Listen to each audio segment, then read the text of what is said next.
This is Reverend Pam Geagan here for our Monday morning meditation on the fifth agreement. And it is the last of the agreements that we're going to be looking at. And I just want to go through what the four agreements are, too, the book that was so famous. And so the first agreement is be impeccable with your words. The second agreement is to don't make assumptions. The third agreement is don't personalize anything. And the fourth agreement is always do your best. And the fifth agreement really is what I say doubt. Well, I always say question everything, but it's about, they call it the power of doubt. And what it comes from in this fifth agreement, and like all of these agreements, sound so simple on the surface. And like anything that is simple, it is very, very profound. From how we were raised in this world. And what we know is we know from symbols growing up. And an example was we were taught what food was, what joy is, how to think, not to think.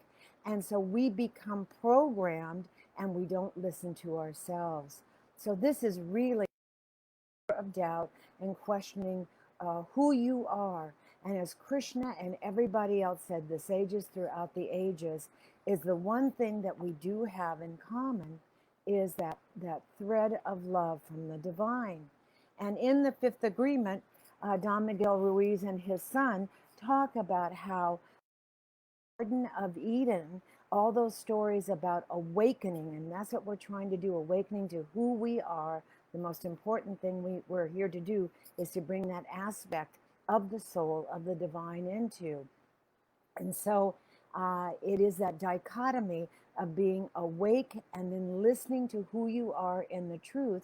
And in the Garden of Eden, where they say it was that they took a bite of the tree of life, it was actually the tree of death.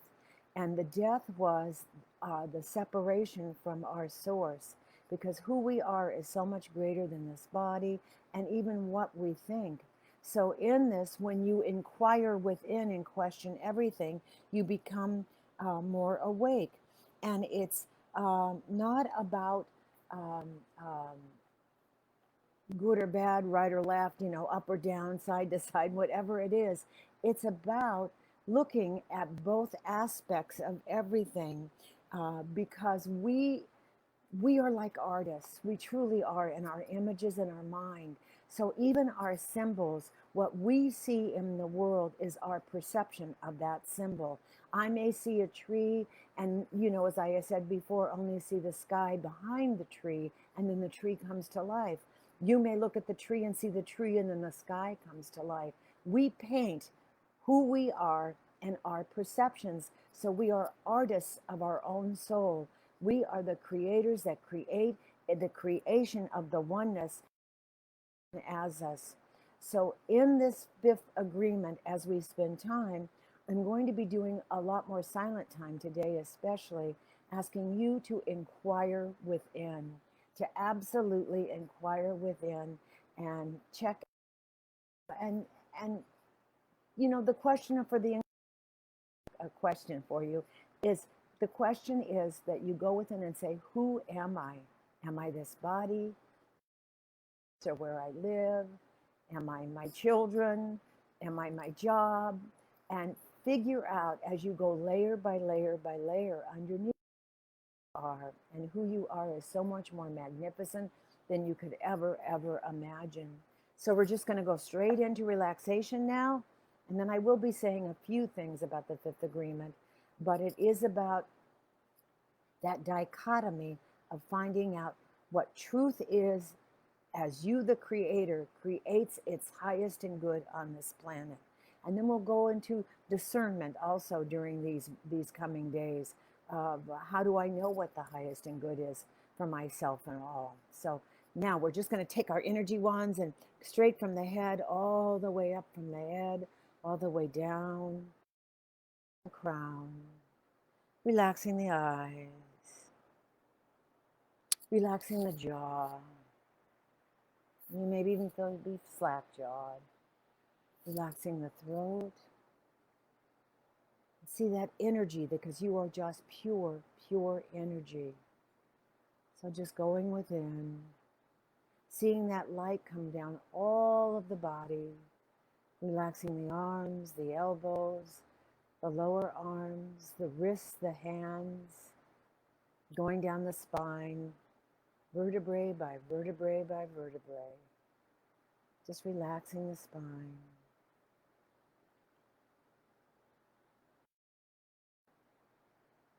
And then going within, relaxing the whole body, going all the way down, just relaxing the heart, watching the throat and the heart open, that beautiful lotus opening in the heart and seeing the divine love there. And then coming down, down, down, down into the solar plexus below the heart and into the sacral chakra, beautiful orange below the belly button. And seeing that light going down through the hips and the thighs, going down the knees and the calves, and then going right out down through the feet down into the middle earth. And it's so important to ground in that middle earth so that we are our bodies, and we are also taking that bite from the tree of life, not the tree of death, being connected to the allness and the wholeness of who we are, and looking within to see what the soul is calling for us to be and to show up for. Now we're going to see that energy come right back up, just surrounding in and through in all of us, feeling alive, awake, alert, as we awaken to that deepest part of us, the soul that is incorruptible, that came to be its unique fingerprint of God here, as I say. And as Oscar Wilde said, I can't be anybody else. Everybody else has been taken. I can only be myself. That's it's a misquote, but it is basically what he said. And we go into that heaven world surrounding all of us, all of that energy. We are energetic beings on this planet, shining our light, and we awaken and open up using those 4 agreements as a guide and a light in this opportunity to open up to the thing itself.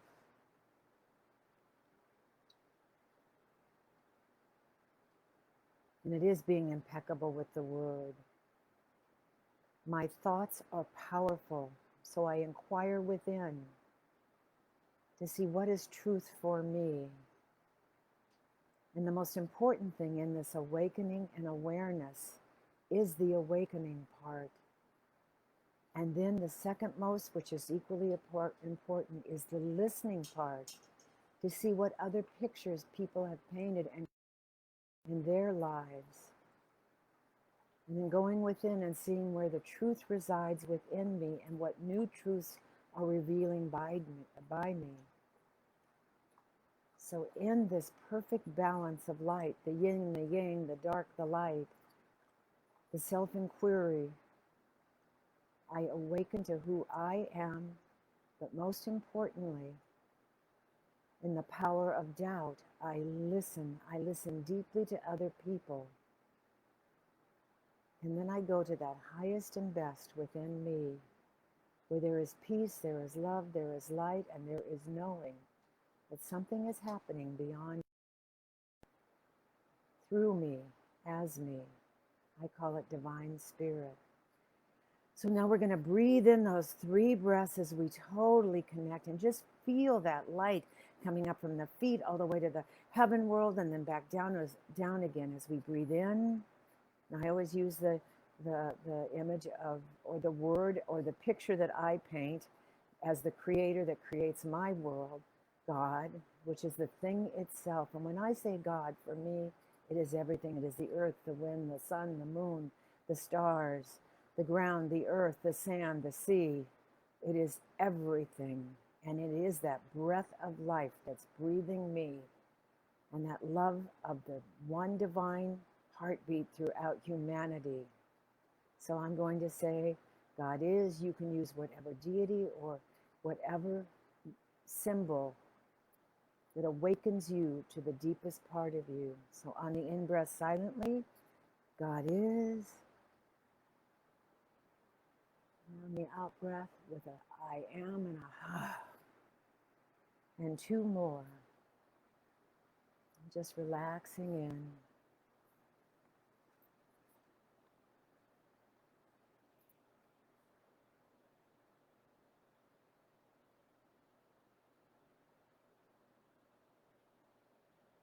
Watching your breathing.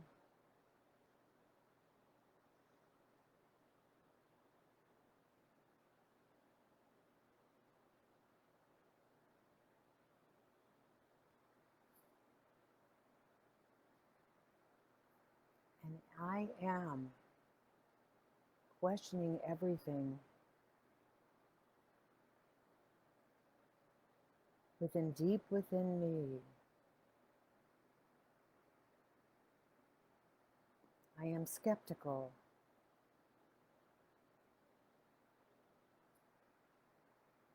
but I always listen deeply.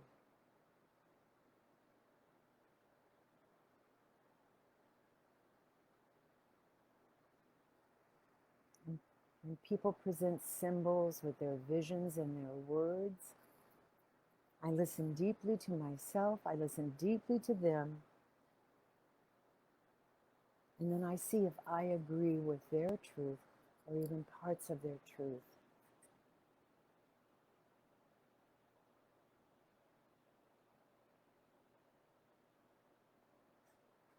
When you listen deeply to someone, you're not only showing respect to them and their ideas and their thoughts, but you commune with them as you understand their words and their visions, symbols. And once we understand and communicate through those symbols, we understand the aspects of the allness, of the everything, which is the nothingness that lies within us, and that is the creator that creates its creation by means of me.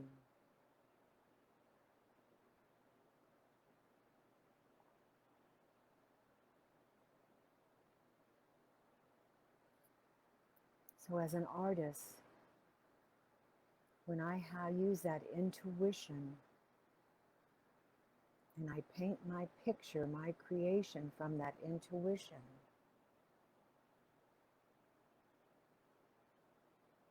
I ask,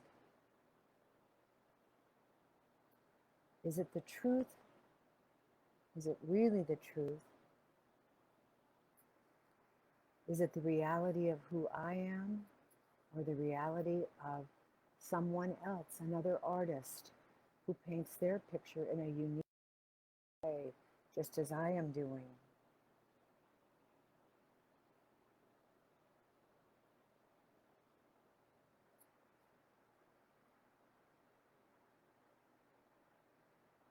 And just think about that for a moment.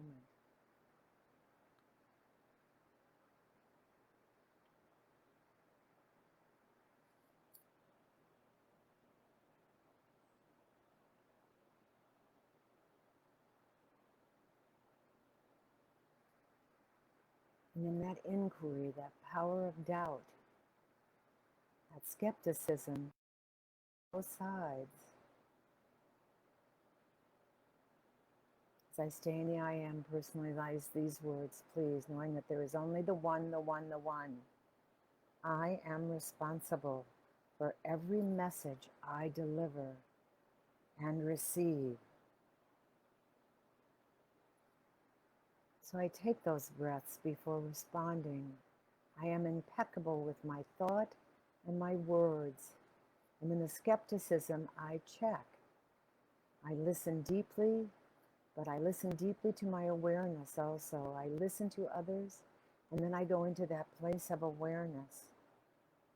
And I say, am I investing my truth, my faith in the message I am hearing?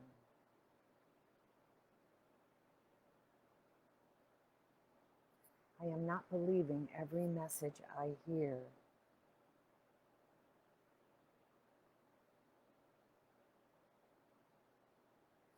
and my faith supported when there is no doubt that the message I am hearing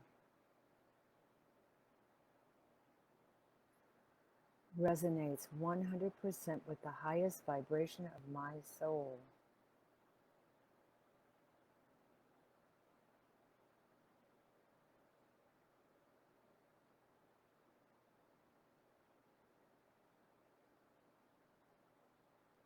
And I'm aware that the truth doesn't need my belief in it. The truth resides within all of us, in that seed of creation that creates its creation by every living thing on this planet. And it grows as I feed it that creation.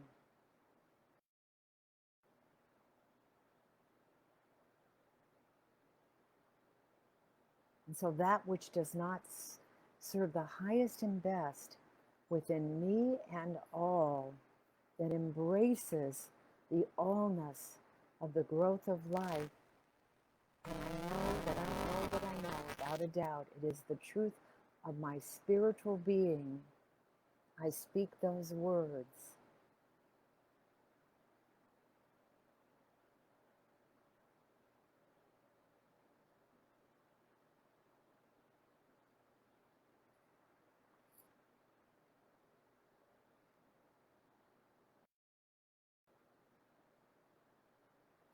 And I'm aware what skepticism can do. It can go both ways. When I think I'm too smart and you're too gullible, I'm too intelligent, that I don't believe in anything, that is not the power of doubt working at its highest and best. That is not the truth. To be skeptical is to be aware.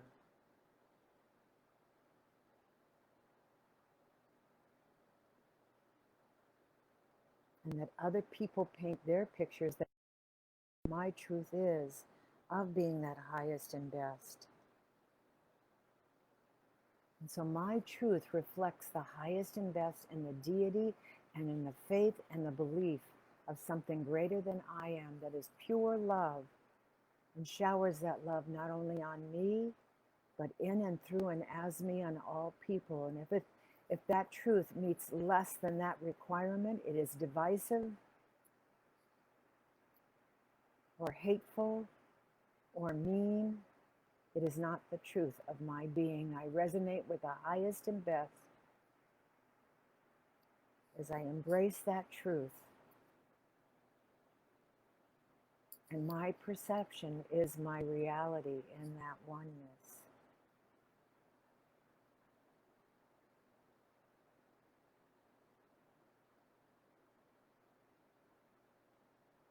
And as people come to you and tell you their personal story, people come to me and tell me their personal story, I am aware that it's their creation, their personal story, from their point of view, what they believe is the truth. My job is not to judge if it's truth or not truth. I listen as people express their symbols, and then I go to truth if there's any distortion in that truth.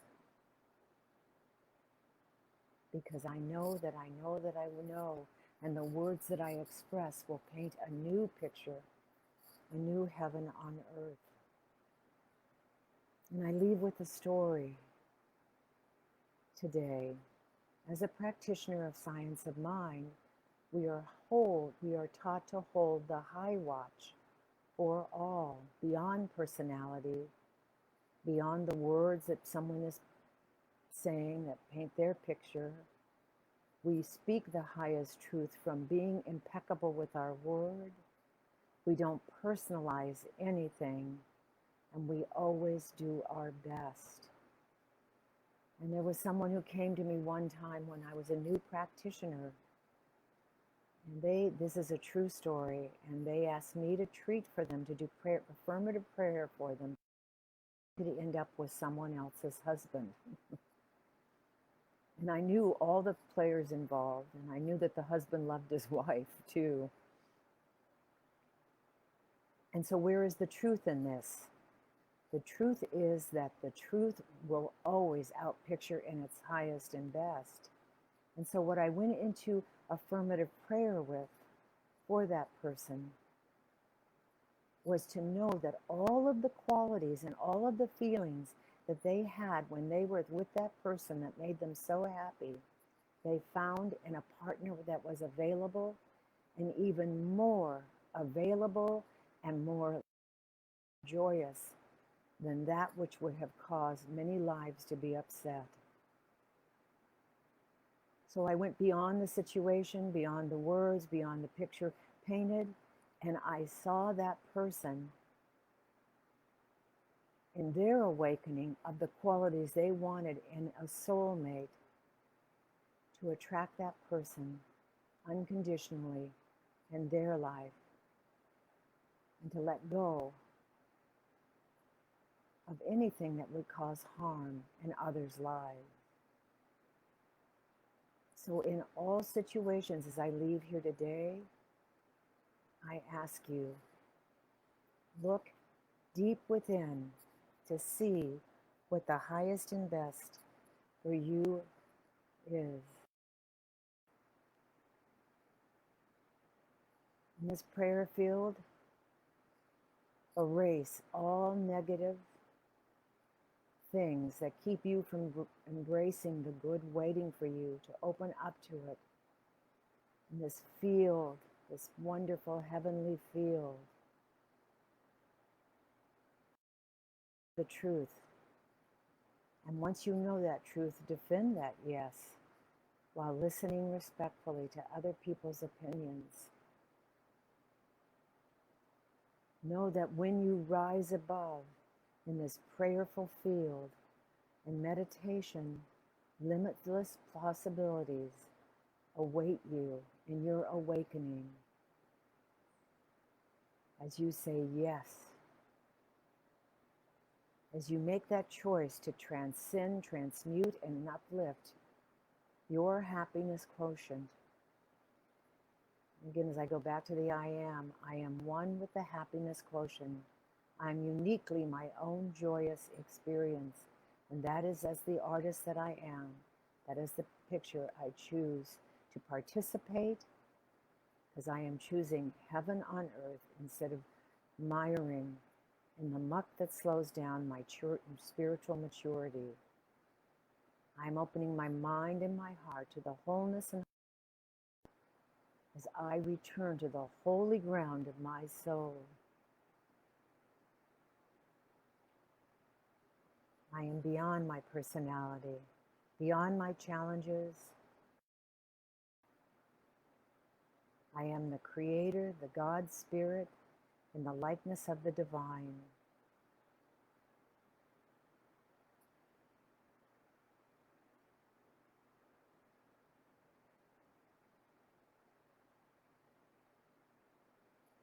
And as I open up in this oneness, in this awakening, in this awareness, I touch the hem of the garment of the infinite beauty, light, and infinite peace. I am so grateful to have come together this morning in this infinite field of infinite possibility and bliss.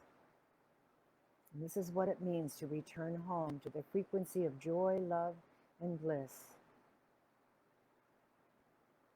As I move, live, and have my being throughout that day in this field that is of that higher vibration of awakening to who I am and listening at a heartfelt level to others. I extend myself out in love and seeing beyond the personality into the divine. And I call today good and very good. And I come back, I hear my voice, you hear my voice, you feel the energy in your body, you hear the room noise, come back into your body and your heart and your mind, and declare today is the best day of my life. I am unfolding that perfect seed that lies within me, that perfect DNA, as I am in touch, awakened, aware, alert, listening, and